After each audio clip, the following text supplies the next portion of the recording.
नमस्ते, जय श्री कृष्ण। आज मैं आपको सुनाऊंगी निर्जला एकादशी व्रत की कथा, पूजा विधि हिंदी में। निर्जला एकादशी का व्रत इस बार 18 जून को है। शास्त्रों में इस व्रत को परम पुण्यदायी माना गया है। ऐसी मान्यता है कि इस दिन व्रत करने का फल साल की बाकी 23 एकादशियों का व्रत करने के बराबर होता है। आइए सुनते हैं निर्जला एकादशी व्रत की कथा। निर्जला एकादशी व्रत का पौराणिक महत्व और व्याख्यान भी कम रोचक नहीं है। जब सर्वज्ञ वेदव्यास ने पांडवों को चारों पुरुषार्थ, धर्म, अर्थ, काम और मोक्ष देने वाले एकादशी व्रत का संकल्प करवाया था, युधिष्ठिर ने कहा, जनार्दन, ज्येष्ठ मास के शुक्ल पक्ष में जो एकादशी पड़ती हो, कृपया उसका वर्णन कीजिए। भगवान श्री कृष्ण ने कहा, हे राजन, इसका वर्णन परम धर्मात्मा सत्यवती नंदन व्यास जी करेंगे, क्योंकि ये संपूर्ण शास्त्रों में तत्वज्ञ और वेदांगों के पारंगत विद्वान हैं। तब वेद व्यास जी कहने लगे, कृष्ण पक्ष और शुक्ल पक्ष दोनों पक्षों की एकादशी में अन्न खाना वर्जित है। द्वादशी के दिन स्नान करके पवित्र हो और फूलों से भगवान केशव की पूजा करें। फिर नित्य कर्म समाप्त होने के पश्चात पहले ब्राह्मणों को भोजन देकर अंत में स्वयं भोजन करें। यह सुनकर भीमसेन बोले, परम बुद्धिमान पितामह, मेरी उत्तम बात सुनिए।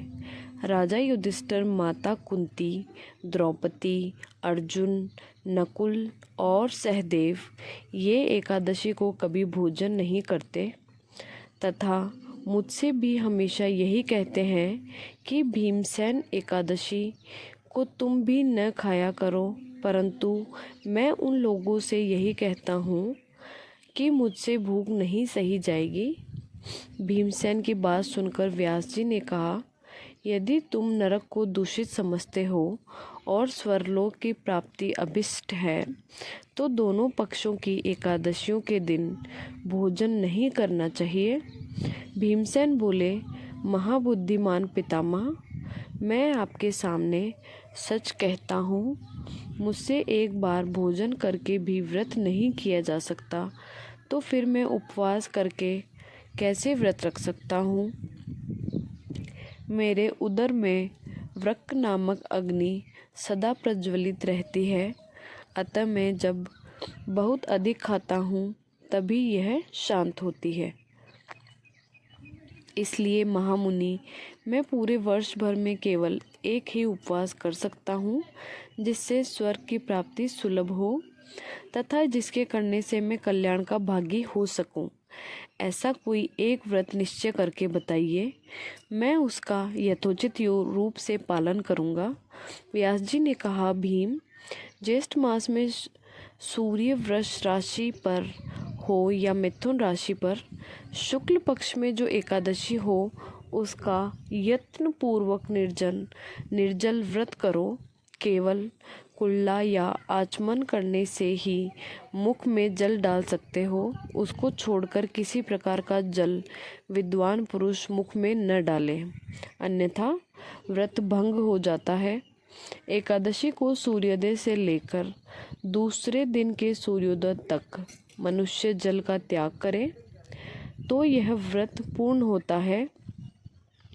तदंतर द्वादशी को प्रातः काल में स्नान करके ब्राह्मणों को विधि पूर्वक जल और सुवर्ण का दान करें।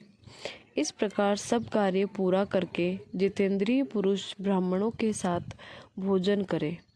वर्ष भर में जितनी एकादशियां होती है, उन सब का फल निर्जला एकादशी के सेवन से मनुष्य प्राप्त कर लेता है। इसमें तनिक भी संदेह नहीं है। शंख, चक्र और गदा धारण करने वाले भगवान केशव ने मुझसे कहा था कि यदि मानव सबको छोड़कर एकमात्र मेरी शरण में आ जाए और एकादशी को निराहार रहे तो वह सब पापों से छूट जाता है। एकादशी व्रत करने वाले पुरुष के पास विशालकाय, विकराल आकृति और काले रंग वाले दंड पाशधारी भयंकर यमदूत नहीं जाते हैं। अंतकाल में पीतांबरधारी, सौम्य स्वभाव वाले, हाथ में सुदर्शन धारण करने वाले और मन के समान वेगशाली विष्णुदूत आखिर इस वैष्णव पुरुष को भगवान विष्णु के धाम में ले जाते हैं। अतः निर्जला एकादशी को पूर्ण यत्न करके उपवास और श्री हरि का पूजन करो। स्त्री हो या पुरुष, यदि उसने मेरे पर्वत के बराबर भी महान पाप किया हो तो वह सब इस एकादशी व्रत के प्रभाव से भस्म हो जाता है। तो मनुष्य उस दिन जल के नियम का पालन करता है, वह पुण्य का भागी होता है। उसे एक एक प्रहर में कोटि कोटि स्वर्ण मुद्रा दान करने का फल प्राप्त होता सुना गया है। मनुष्य निर्जला एकादशी के दिन स्नान, दान, जप, होम आदि जो भी करता है वह सब अक्षय होता है। यह भगवान श्री कृष्ण का कथन है। निर्जला एकादशी को विधि पूर्वक उत्तम रीति से उपवास करके मानव वैष्णव पद को प्राप्त कर लेता है। जो मनुष्य एकादशी के दिन अन्न खाता है वह पाप का भोजन करता है। इस लोक में वह चांडाल के समान और मरने पर दुर्गति को प्राप्त होता है। जो ज्येष्ठ शुक्ल पक्ष में एकादशी को उपवास करके वे परम पद को प्राप्त होंगे। जिन्होंने एकादशी को उपवास किया है वे ब्रह्म हत्यारे, शराबी, चोर तथा गुरुद्रोही होने पर भी सब पातकों से मुक्त हो जाते हैं। कुंती नंदन, निर्जला एकादशी के दिन श्रद्धालु स्त्री पुरुषों के लिए जो विशेष दान और कर्तव्य विहित है उन्हें सुनो। उस दिन जल में शयन करने वाले भगवान विष्णु का पूजन और जलमयी धेनु का दान करना चाहिए अथवा प्रत्यक्ष धेनु या घृतमयी धेनु का दान उचित है। पर्याप्त दक्षिणा और भांति भांति के मिष्टानों द्वारा यत्न पूर्वक ब्राह्मणों को संतुष्ट करना चाहिए। ऐसा करने से ब्राह्मण अवश्य संतुष्ट होते हैं और उनके संतुष्ट होने पर श्री हरि मोक्ष प्रदान करते हैं। जिन्होंने शम, दम और दान में प्रवृत्त हो श्री हरि की पूजा और रात्रि में जागरण करते हुए इस निर्जल एकादशी व्रत का किया है, उन्होंने अपने साथ ही बीती हुई 100 पीढ़ियों और उन्होंने आने वाली 100 पीढ़ियों को भगवान वासुदेव के परम धाम में पहुंचा दिया है। निर्जला एकादशी के दिन अन्न, वस्त्र, गो, जल, शैया, सुंदर आसन, कमंडलू तथा छाता दान करने चाहिए। जो श्रेष्ठ तथा सुपात्र ब्राह्मण को जूता दान करता है वह सोने के विमान पर बैठकर स्वर्गलोक में प्रतिष्ठित होता है। जो इस एकादशी की महिमा को भक्ति पूर्वक सुनता अथा उनका वर्णन करता है वह स्वर्गलोक में जाता है। चतुर्दशीय अमावस्या को सूर्य ग्रहण के समय श्राद्ध करके मनुष्य जिस फल को प्राप्त करता है वही फल इसके श्रवण से भी प्राप्त होता है।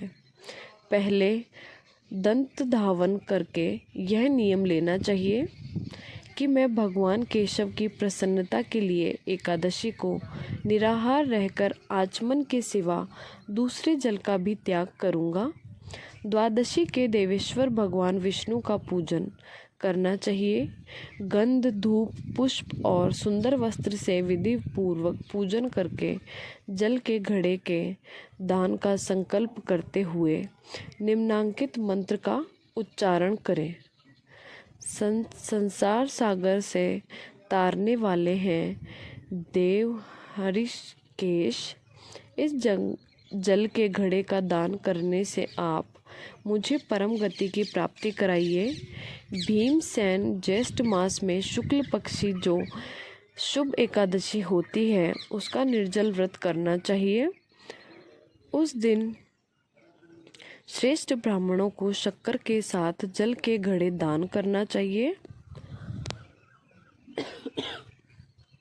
ऐसा करने से मनुष्य भगवान विष्णु के समीप पहुंचकर आनंद का अनुभव करता है।